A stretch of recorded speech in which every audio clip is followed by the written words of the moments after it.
Good evening from New York. I'm Chris Hayes. The government's lies are getting even more brazen about who Renee Good, the 37-year-old mother of three, was and how she died. No one could watch the numerous eyewitness videos of her death and in good faith make the kinds of claims the Trump administration has been making and continues to make. That she was committing domestic terrorism, that she ran over the agent who's now recovering in the hospital, threatening his life, with a maroon Honda Pilot that had stuffed animals flowing out of the glove compartment box. Those claims never rang true. That much was immediately obvious, and it became even more obvious today with the leak of a new video from the confrontation with ICE that led to the shooting death of Good. What we got today was a cell phone recording captured by the man who killed her. It's the first look we have gotten of Renee Good alive and then dead. It was first obtained this afternoon by a conservative website. Hours later, MS Now got its own copy from the Department of Homeland Security, a copy that is roughly 10 seconds shorter than the leaked version and omitted a few key details. So I want to play the longer version for you now, and, as we have been the last few days, caution you that it is incredibly disturbing.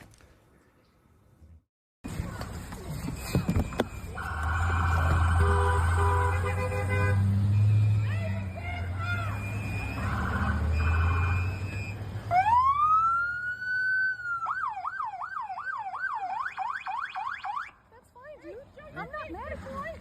Show your face. I'm not mad at you. That's okay. We don't change our plates every morning, just so you know. It'll be the same plate when you come talk to us later. That's fine. U.S. citizen, former fucking veteran. You want to come at us? You want to come at us? I say go get yourself some lunch, big boy. Go ahead. Out of the car. Get out of the fucking car. Get out of the car. All right, Whoa! Fucking bitch. That is how Renee Good lost her life. That is what the government claims was domestic terrorism. So what did you see? Again, I'll let you decide. Here's what I saw. The masked, armed ICE agent who has been identified as Jonathan Ross exits his car. The first thing he sees is Renee Good's dog in the backseat of her Honda. How many domestic terrorists have you seen taking their dogs for a drive out on their operations? It's worth noting that this portion of the video is missing from the version released to us by DHS. You might ask yourself why. Perhaps they don't want people seeing Good's dog in the car. Then we see Ross circle the vehicle while recording, holding his phone to do so. He walks in front of the car, makes eye contact with Renee Good behind the driver's wheel. This is where she speaks to the man who will end her life, saying, "I'm not mad at you." Ross then circles to the back of the car. He records Good's license plate, and here you can see the rear window stickers for national parks and kennel clubs on her Honda Pilot. He is verbally taunted by a woman who is believed to be Renee Good's wife. After that exchange, she goes to get in the passenger side of the car. Then agents yell at Renee Good to get out of the car. And at this point, Ross again walks in front of the vehicle recording Renee Good. He still has his phone out. The phone is out even as he pulls a gun. The last thing she does is move the wheel to the right before she starts to pull forward. You can see Ross lowering the phone as he fires 3 shots. After Renee Good is shot, after her car rolls towards an electric pole and Ross walks alone toward the car, you can hear a voice on the video uttering the words, "fucking bitch." We cannot confirm with certainty it is Ross's voice calling the dead woman a fucking bitch. That video was obtained by a conservative website with close ties to the Minneapolis Police Department. Minutes after it was published online, it was retweeted by, I guess, the guy who's doing this full time, Vice President J.D. Vance, who told his followers to watch it because, quote, the reality is that Ross's life was endangered and he fired in self-defense. So they seem to believe this video makes their case for them. Vance is using it to suggest Renee Good was not, quote, an innocent woman. And his sustained campaign to demonize a dead mother of 3 is so bad his religious faith is being challenged.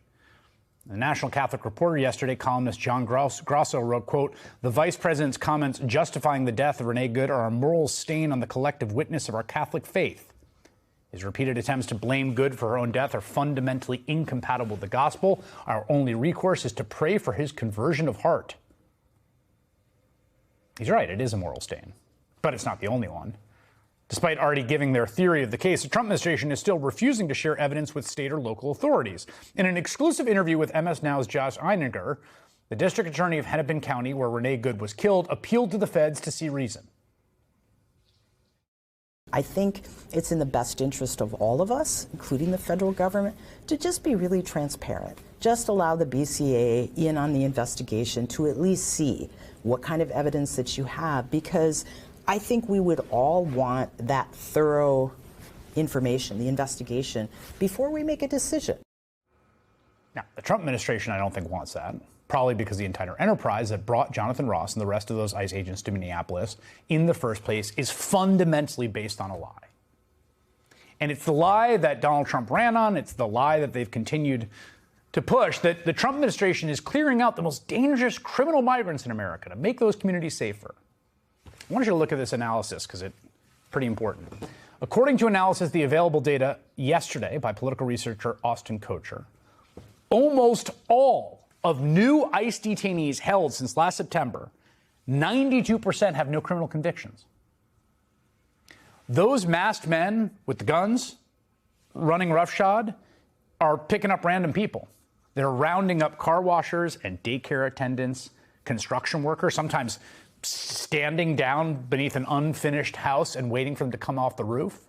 And American citizens, we should know it. American citizens who were just in the way or looked too much like an immigrant, or who have protested out of a desire to protect their neighbors from the incursions of those same masked henchmen of the state. And that's all because the Trump administration has decided to harass and abduct and sometimes shoot people who have committed no crimes and pose no threat, like Renee Good. In a statement to Minnesota Public Radio, Renee Good's wife, Becca, said this today. Renee lived by an overarching belief. There is kindness in the world, and we need to do everything we can to find it where it resides and nurture it where it needs to grow. Renee was a Christian who knew that all religions teach the same essential truth. We are here to love each other, care for each other, and keep each other safe and whole. On Wednesday, January 7th, we stopped to support our neighbors. We had whistles. They had guns.